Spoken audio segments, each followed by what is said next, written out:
Back in the ProStar shop.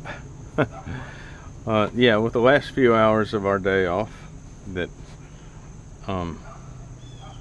before we head out tomorrow morning. Anyway, I'm gonna try and change the belt on my truck. I got my belt off eBay, somewhere around 60 bucks. Not gonna beat that locally. I don't remember if it was free shipping, but even if they charge me $5 or $7 for shipping, it's still cheaper than what you're gonna find it. Now, I've never done this on a truck, but from what I learned from a car, the most important thing you want to do is see which way the belt wraps around your pulleys. Because the last thing you want to deal with is having to try and figure out, reroute it, because there's obviously no room here. Now the reason I'm not just cutting this belt off is because I want this belt for a spare. Right now I have a spare alternator, and now I'm going to have a spare belt. And as I replace things and perform preventive maintenance, I'll be able to save up spare parts in case we have any issues on the road.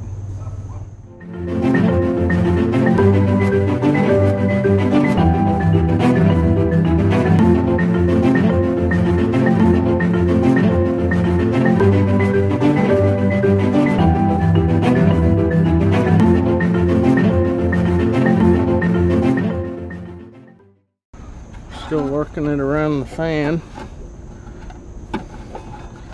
It's always the hardest part.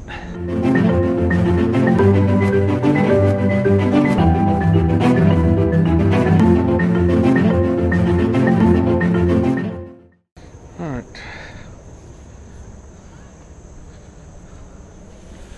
So, before you even get started, do yourself a favor.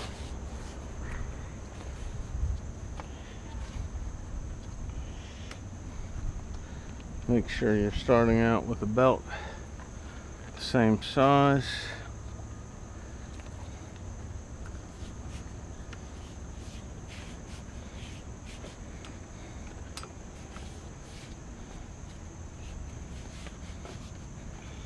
Yep. Have a belt the same size.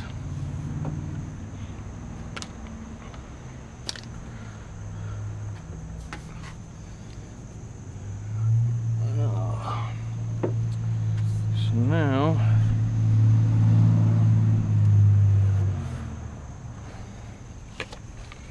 I'm trying to do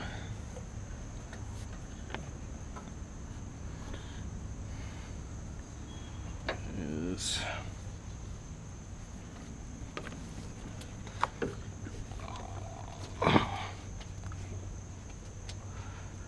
wiggle this thing back around the fan. Now see, imagine having to pay a tech to have all this fun. Man, that's just silly.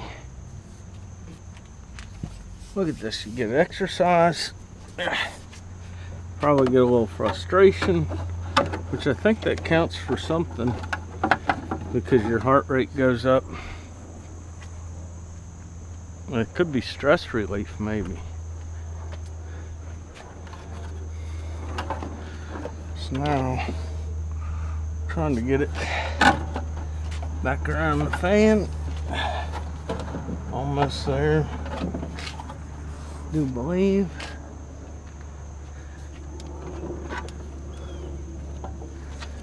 And then, yep.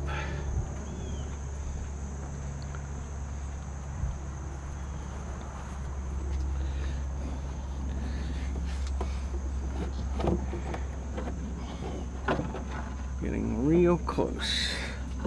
Alright, back up and under our wrench. Alright, so now we need to.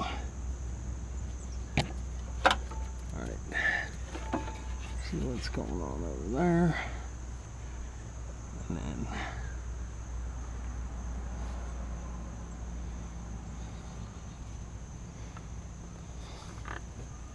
here and here.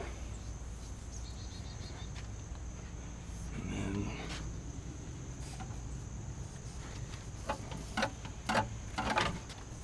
this belt's weird belt. Alright.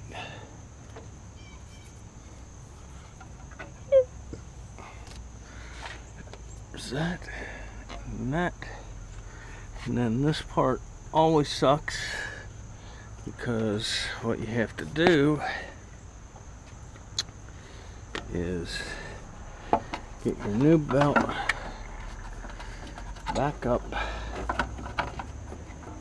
around the tensioner pulley,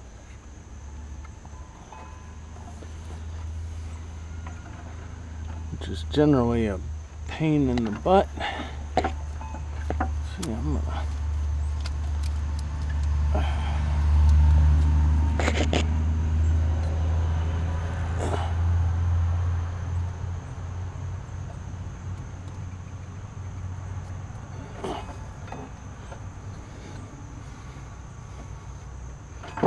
oh no, heard it hit. Alright, I'll try that again. Okay, basically what I'm trying to do is get this thing looped up around that tensioner pulley down under here where it belongs.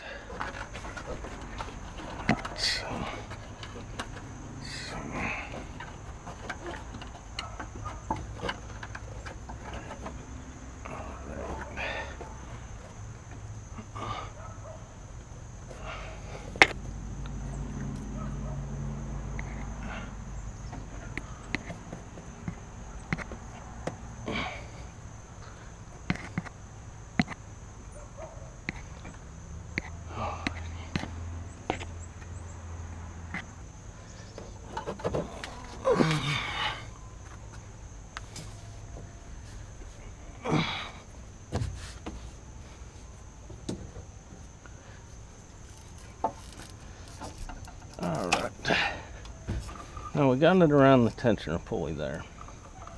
What we're going to do is just like when we,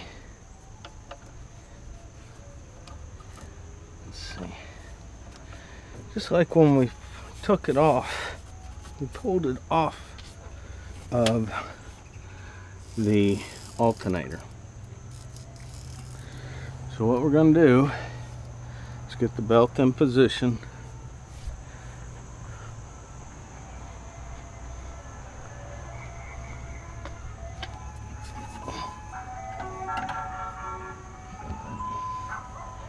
There's that and that.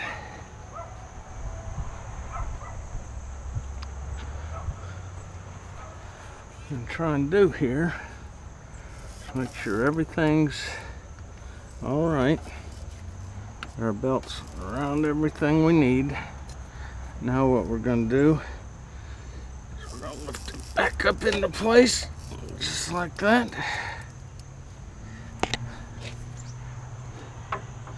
And then give it a quick look to make sure it's not riding on the edge of any of our pulleys.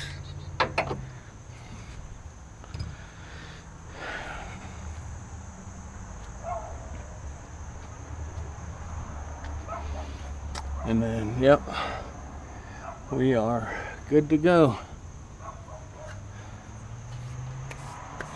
Alright, so now we've got the new belt on there.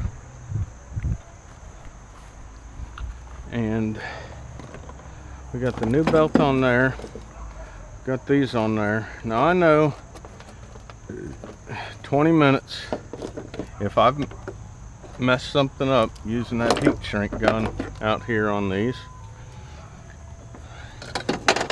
then in 20 minutes my air conditioner on my truck is going to stop working. So I'm going to go ahead and fire it up, see if we got the belt on in place right.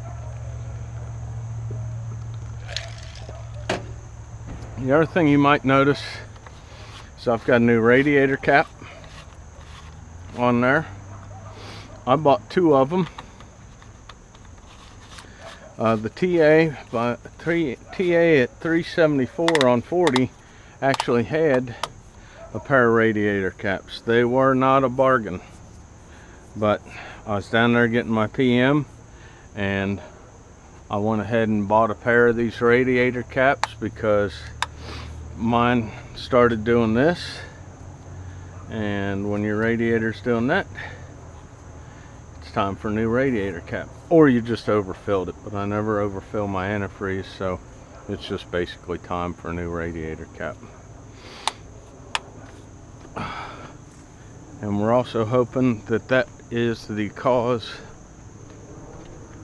of our loss in antifreeze, because either one of the other alternatives is not a cheap fix. Because if a ISX is losing antifreeze, it's either a heater core in your truck leaking or your EGR coolant, EGR cooler leaking, and that is a very costly repair.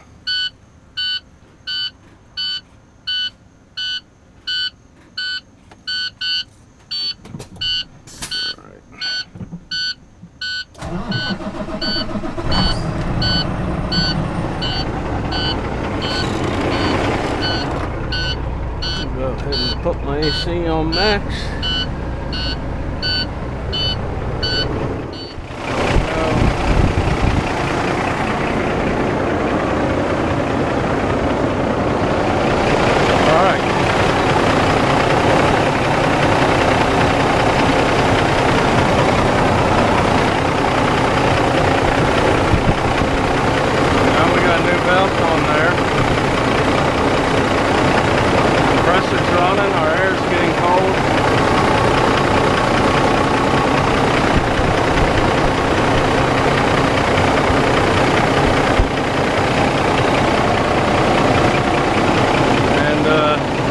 That concludes our video. Hope you all learned something. Be safe out there.